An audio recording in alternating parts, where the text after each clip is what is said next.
Hi everyone, I'm George Farrar. Welcome to JAX 91, Jacksonville as it was in the year 1991.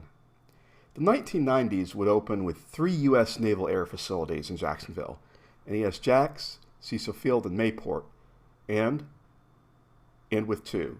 Later in the 1990s, Cecil Field was going to close. In 1990, Jacksonville had had a near miss, almost losing the historic Maxwell House plant downtown when the company considered closing it, but chose to close their plant in Hoboken, New Jersey instead.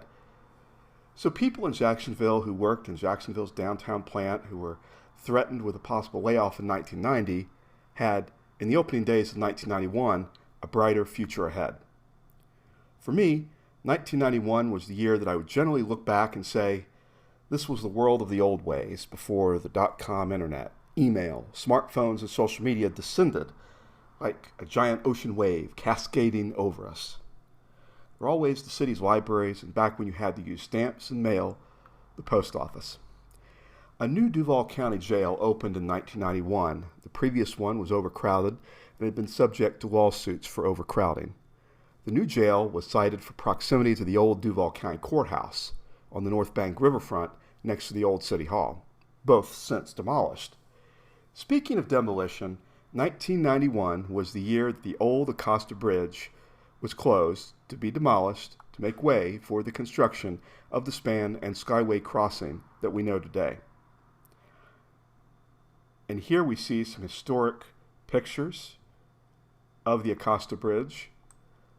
This was when it was known as the Jacksonville-St. Johns River Bridge, but then in 1949 it was renamed. It was named after City Commissioner St. Elmo W. Acosta. And so we see the ceremony in 1949, and then in the 1980s we see what the bridge looks like. 1987 with the old Fort Warren drawbridge in the distance, as the old Acosta span was a drawbridge as well. And so in 1991, we had Hazouri versus Austin. Now it's time for the big showdown. Mayor Tommy Hazouri was running for re-election against esteemed longtime state attorney Ed Austin. Ed Austin was a man of incredible integrity. As a kid, I remember seeing him on the 6 p.m. news discussing who did what to whom and what they were being charged with. Austin became increasingly concerned about what was going on with the children, the juveniles of the city. This was a time of increasing gang and drug activity, the crimes and the problems involving kids impacted by it, poverty, juvenile records, expenses on juvenile court, the victims of the gun violence.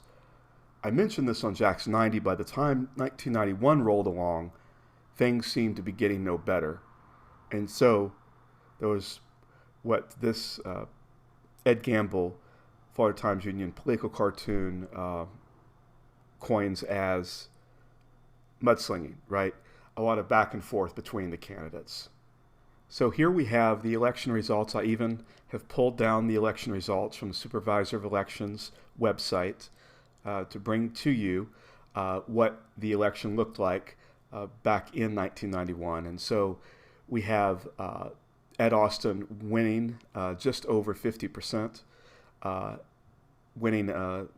defeating Tommy Hazouri. And we see how close the margin was.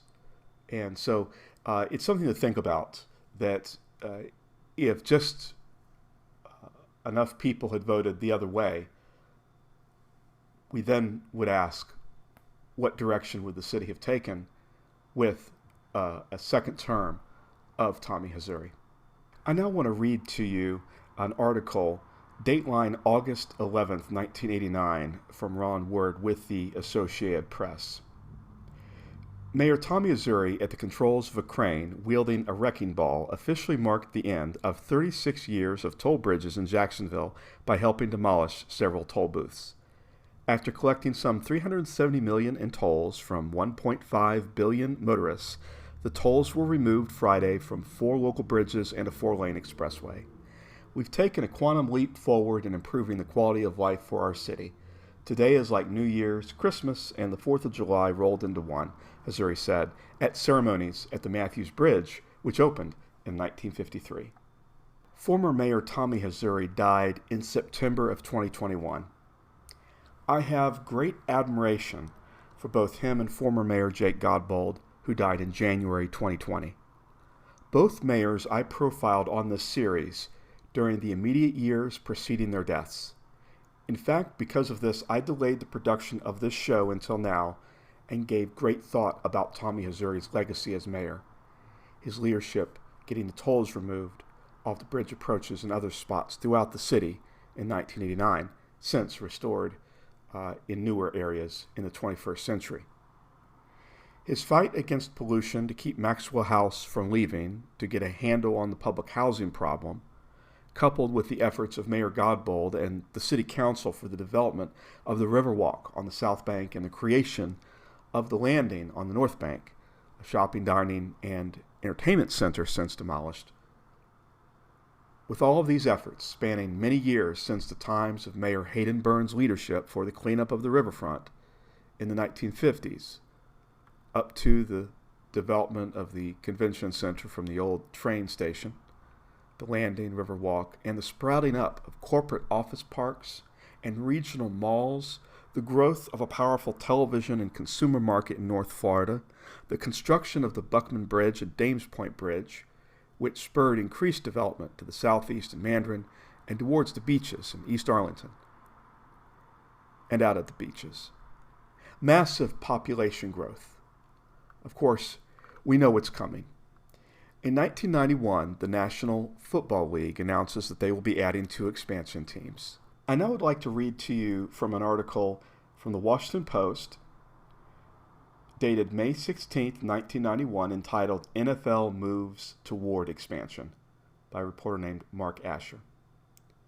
A National Football League committee chaired by Commissioner Paul Tagliabue yesterday recommended adding 2 teams for the 1994 season, the clearest indication yet the NFL will expand for the first time since 1976.